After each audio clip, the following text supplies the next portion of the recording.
Good morning. This is a message for West Elkton Friends meeting for January 17th, 2021. We are recording our messages because of the COVID-19 pandemic. I'm Joe Tolton, and this is my wife, Lee Tolton. And we're co-pastors of West Elkton Friends meeting. I love this time of year because it's full of new beginnings. There's New Year's Day, which brings the new year. Of course, there's Christmas, when we celebrate the arrival of baby Jesus. And there's many other things too. It's funny because it doesn't seem like everybody likes the beginnings as much as me. For some Christians, it seems like they would much rather skip ahead.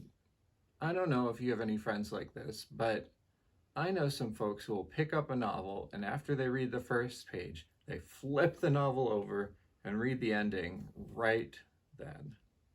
It seems like some people want to do that with the story of Jesus as well. Now, my family, especially my wife, enjoys going out to see Christmas lights. And there are all sorts of Christmas lights. There are people who have just plain white lights, and there are even folks who only have electric candles in their windows. Some folks sort of place them sparingly across their bushes, and some seem to drench as if they're pouring buckets over the yard. There are people who have many colored lights, and there are people who have lights that twinkle or flash. Some even have inflatable figures. Some displays focus on Santa and the reindeer. You'll even see Snoopy or an American flag. And occasionally, you'll see a nativity scene with Jesus in the manger, surrounded by his parents and animals, and the shepherds, and sometimes they even rush the story a little to include three wise men, sometimes called the Magi, or even the three kings. This year, our friend Carla went to a neighborhood full of lights and broadcasted it back to us using her cell phone. One of the yards she showed us particularly stuck with me. Instead of a baby Jesus, there was a big white cross. Now the cross was tilted on its side as if it had been falling over, just like Jesus fell over in one of the stages of the cross. And the cross was white, and from it there were these little red dots seemingly dripping down from it, like the cross was bleeding. It seemed in the Christian story for their lights, they had skipped the baby Jesus, sped past the Magi, and ran past all of Jesus' childhood and even his whole life on earth. They'd gone straight to Jesus' painful death.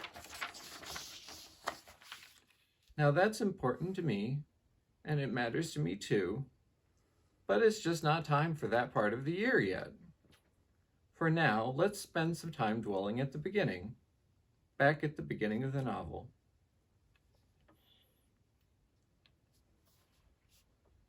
Every new baby brings with them hope. Each life carries a chance for new possibilities. A generation passes on as a new baby arrives. As parents, we're always hoping that our children will be wiser, stronger, and even better than we were. Perhaps this generation will be the one that solves some of the things that we couldn't solve. Perhaps they can leap over a stumbling block that we couldn't handle. There are problems that we could never manage to solve, and maybe they could solve them. Maybe they could fix them. So our joy comes not just from that special love that we have for babies, but also because every new child brings hope. One of the ways that early Christians interpreted the birth of Jesus was through the lens of Adam, the first human. As Adam was the first human, so Jesus was said to be the firstborn of a new generation of humans. Just as the world began when Adam lost his innocence by making the first mistake and gaining the knowledge of good and evil, so Jesus, as the second Adam, brought a new closeness to God and the spiritual. We can see this way of thinking in the thoughts of several early Christian thinkers. St. Paul speaks of Jesus in relation to Adam in the letter to the Romans and in the first letter to the Corinthians, chapter 15. If there's a physical body, there's also a spiritual body. So it is also written, the first human, Adam, became a living person, and the last Adam became a spirit that gives life. But the physical body comes first, not the spiritual one. The spiritual body comes afterward. The first human was from earth, made from dust. The second is from heaven.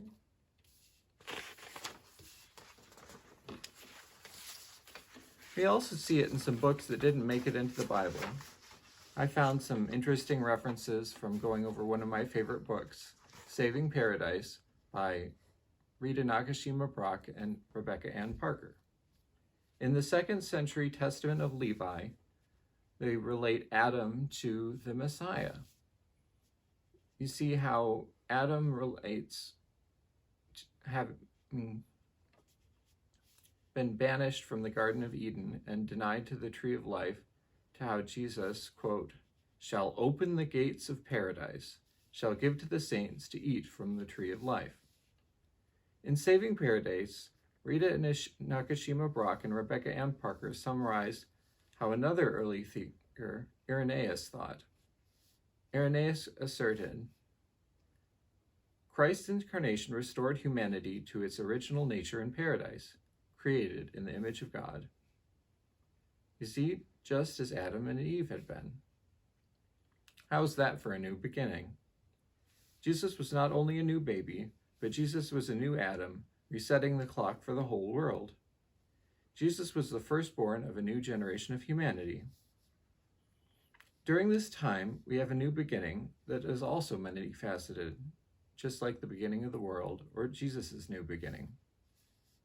In addition to Christmas and New Year's, we also have the beginning of winter on December 21st, that new season.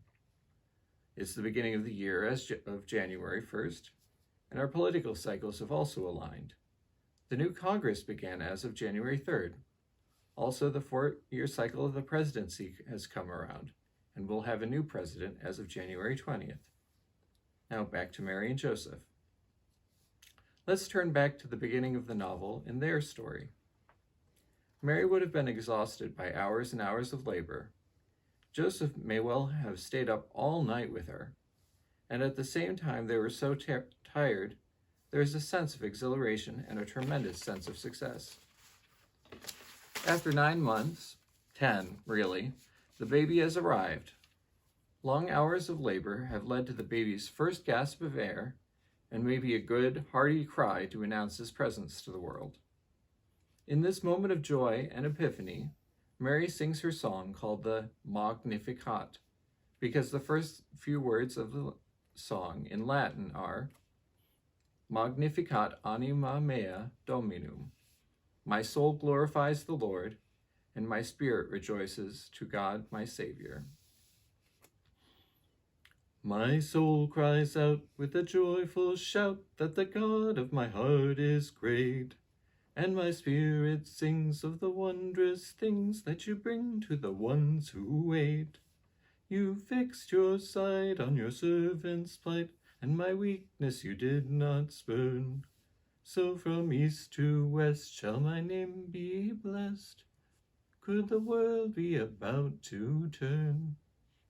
That's from The Canticle of the Turning by Rory Cooney, one of my favorite settings of Mary's song. Mary has a vision for her baby, and it goes far beyond what the rest of us might have, not just that he would be a healthy baby, or even that he would learn his father's trade, being a carpenter growing up. You can hear it as Luke records it.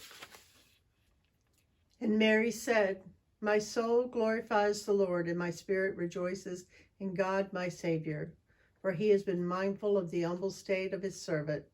From now on, all generations will call me blessed, for the Mighty One has done great things for me. Holy is his name.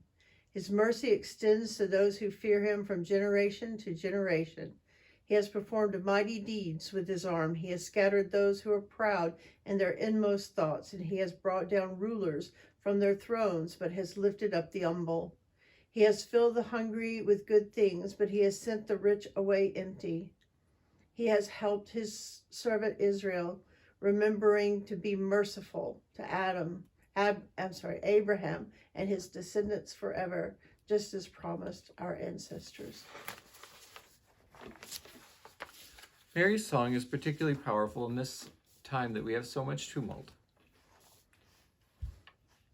We all hope to be in her song as those who fear God, the humble and the hungry. We do not want to be cast as the proud and the rich. When we hear that the rulers are to be brought down from their thrones, we want the people that we see as good and we see as righteous to remain in power, and those that we see as corrupt to be the ones that are brought down. In the midst of our rage, we beg God that we be spared from the hard end of justice. Mary's song reveals how we can find comfort, respect God, be humble, most particularly in your inmost thoughts. As you consider who God would raise up and who God would cast down, remember that it's easy to be self-righteous and difficult to be fair-minded when we ourselves are at fault. So find your path here. Jesus is the way and the truth and the life.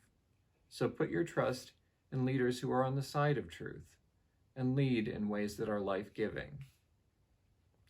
As we leave you this morning, I invite you to meditate on Mary's song and what it means to have hope for the future. If you were filled with the Spirit as Mary was, how would you prophesy? And if you sang out, what would your song be?